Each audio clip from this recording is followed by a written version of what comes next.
This video is actually a follow-up to my previous Fontaine video where I plotted out a bunch of mini-theories, but I wanted to focus on this one in particular as a potential character theory centered around the Archon herself.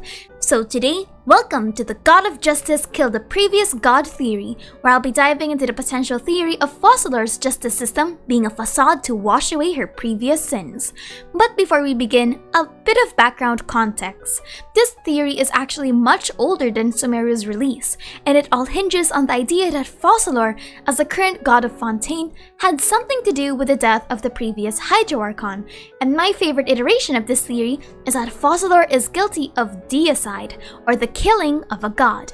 And today, we'll be discussing that theory. If you want a more general background check into Fontaine as a whole, I suggest watching this video first. But with that out of the way, let's focus on Focalor. Focalor is a celestial deity, characterized by her name being from the Ars Goetia. But I want to ask, who was Focalor before becoming the Hydro Archon? According to Zhongliu's character's Story 5, all but 5 of the original 7 are departed, leaving Barbatos and Morax as technically the original winners of the Archon War, and the original versions of themselves, since Archon talks tend to be pretty complicated. Focalor is therefore safely assumed to not be part of the original 7 winners, but it's unknown if she was already alive at the time of the war itself. It's further unknown if her situation is like Beelzebul, who was technically already present in the Archon War, but she herself is just not considered as the Hydro Archon at the time. Or it's also possible that she was created or born after the war, which is actually pretty difficult to say since Boer should be a good example of this, but it could also be argued that Kusanali is just an extension of the Greater Lord's existence given a factory reset. We also don't know how the Ars Goetia named creatures can be born, if they're like humans or if they just extend from the current essence of dead gods. Kusanali is the youngest Archon though, so it's safest to say that Focalor is definitely older than 500 years old. But another interesting question is, when did she become the Archon? Because that's also not clear. She could be older than Kusanali but have a shorter rule than her. We're just going to have to find out in the Archon quest itself. So when it comes to birth, we have two possibilities. Focalor is just as old as the Archon War, or she wasn't and she was created after it but before the Cataclysm. We also have to respect that she could have become the Archon before or after the Cataclysm. So the question is, what logic will we be following for this theory? Well, my theory is that she's older than the Archon War, but received her rule after it or during the Cataclysm. And I also believe that she has a close relationship with the original Archon of Fontaine, as she's a celestial deity that coexists with her fellow demon gods prior the Archon's passing.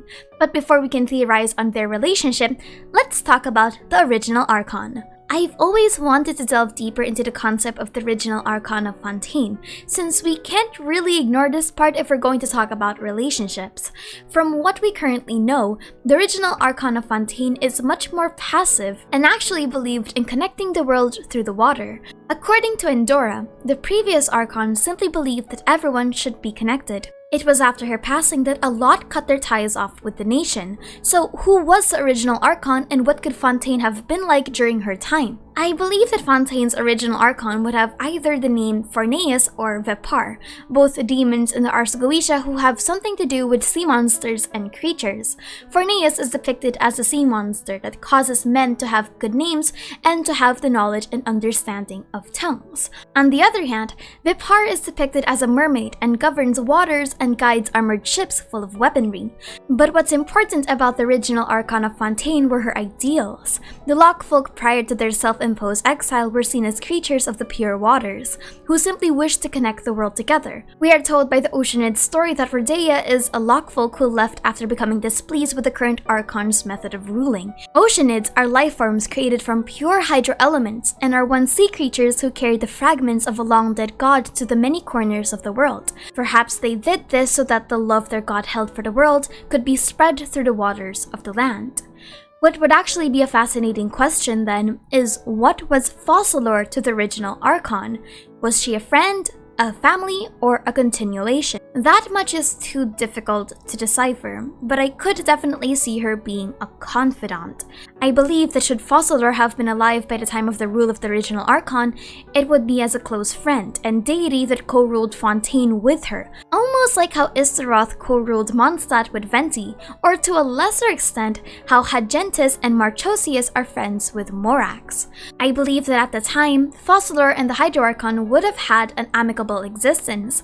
Through their relationship, Focalor would understand the Hydro Archon's ideologies and even fall in love with Fontaine as a nation. It's very much possible that her current ideals of justice now are forged from years of observing and judging how the previous Archon ruled Fontaine, a habit that would slowly grow into her current form of judging the other Archons as well. This unique position of being a confidant in the background would allow Focalor into a behind-the-scenes look of the original Archon's insecurities, missteps, and even personal matters that regular citizens and even the other gods wouldn't be able to see.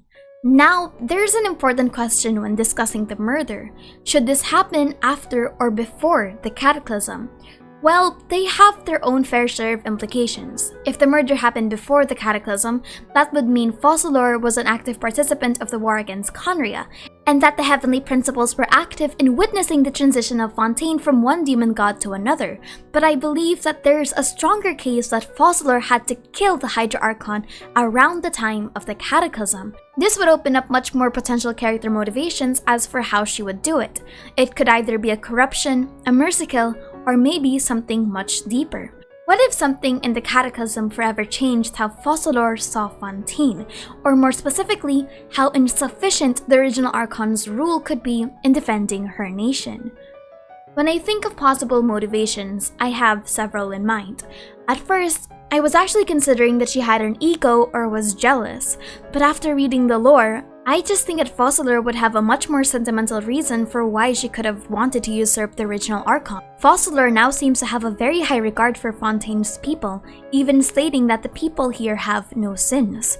So I believe that she would act on her undying but almost naive obsession of Fontaine's prosperity, while still maintaining the facade that everything she's doing is lawful in the eyes of Celestia's coda. And this would only be further intensified by the Cataclysm. I believe that the murder of the original Hydro Archon has something to do with Fontaine's transition into the Industrial Revolution. A potential reason for Focalor's crime could be because she believes that she could have a better ability to develop Fontaine as a hub of extravagance, both in terms of art and lifestyle. I theorize that Focalor saw the embodiment of law and order through the court, or information networks like spies could better the overall state of Fontaine as a nation. She could have given these ideals to the original Archon, but wasn't listened to or had too little of an authority to actually instigate change.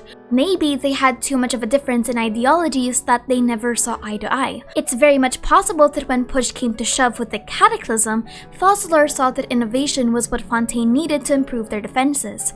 Or maybe just the difference in the quality of life between the Conrians and Fontainians were enough for her to consider that machine integration wouldn't be such a bad thing. She could have also seen during the Cataclysm that laws and jurisdictions are necessary to maintain Fontaine's safety, or at least to create the air of formalities. Remember, Fontaine's legal system is complicated, and so are the regulatory bodies, almost to the point of them being theatrical. What if that's what Focalor intended? Laws and regulations so intricate and complex, but are almost hollow on the inside, hence only forming the masquerade of an actual functioning legal system. This would allow her to have the delusion of grandeur, that Fontaine's systems are in line with Celestia's, but have the fatal flaw of her not realizing there's absolutely nothing underneath. The fascinating symbolism of Focalor's rule versus the original Archons is the theme of pollution and contamination of the pure waters. We know that Fontaine's waters are much more different than that of the other nations, but also that the nation is polluted beyond belief. Focalor murdering the original Archon could be her contaminating the originally altruistic and pure ideals of Fontaine by corrupting it slowly with her own. We know that she already did that with the Lockfolk, creatures that were supposed to be used for the goodness of connecting people, but then suddenly became spies for the Hydro Archon. We also know that Focalor just lives for the spectacle, and seems more like a petulant and bored child playing with her toys without really thinking of the repercussions that those toys can have on everything else. We also know that Focalor just lives for the spectacle, and seems more like a petulant and bored child playing with her toys without really thinking of the repercussions that those toys can have on everything else. Flamboyance as a facade is the name of the game for Fontaine, in which all of this glitter of justice, law, and extravagance are nothing short of a masquerade. Fontaine's Archon quest seems to be an introspective look into the duality of presentation and practicality, where yes, you've got all this technology, a court of beautiful maidens, and hilarious yet eccentric Archon manning court proceedings, but under the surface, you have pollution beyond belief, an unstable energy source, and maybe even unknown corruption. I also want to point out that what differentiates A from Focalor is that A's change is much more recent and was more of an internal insecurity that never really got manifested externally until the intervention of the Fatui. Besides the Sakoku decree, the state of Inazuma after Makoto's death stayed relatively the same. Focalor, on the other hand, could have instigated a whole new era, a complete revamping of ideologies that not all Fontainians would suddenly accept. Now, an important question that plagues this theory. Focalor seems to be so uptight in maintaining this perfect facade that Fontaine is abiding by the laws of the tribunal, and that her ideals have no stains. She's also wary of making enemies with the divine, but the real question is, does Celestia even care about the death of an Archon by the hands of another demon god? The answer to that could be no. Not really. We have to remember that Celestia created a war amongst the demon gods for reasons currently unknown, and they are very much willing to kill as a form of punishment, as we've seen with Orobashi. It's possible that if Focalor was strong enough to kill the original Archon, and also had a plan for humanity's prosperity, Celestia would simply see the passing of the original as a sign of weakness. A god that rightfully kills another god wouldn't exactly be all that shocking. So I end this mini update to a theory I had a long time ago with a question. Do you think that Focalor had an active role in the passing of the Hydro Archon, or do you think she had a more passive one? Similar to A or Kusanali, do you think that she just let the Archon's death happen and slowly became racked with grief? And what do you think happened with the original Archon? I actually really love this theory because we haven't seen any of the other Archons follow this path. Usurpation through deicide, forced or otherwise. So I think this is a really good plot point that would differentiate Focalor as a character and improve her dynamic with this story. The irony of a god of justice being guilty of a crime is such a powerful story beat that I hope Genshin would utilize. Or they don't, because playable characters can't be inherently tainted something about policy. Anyway, my name is Aster and thank you for chilling with me.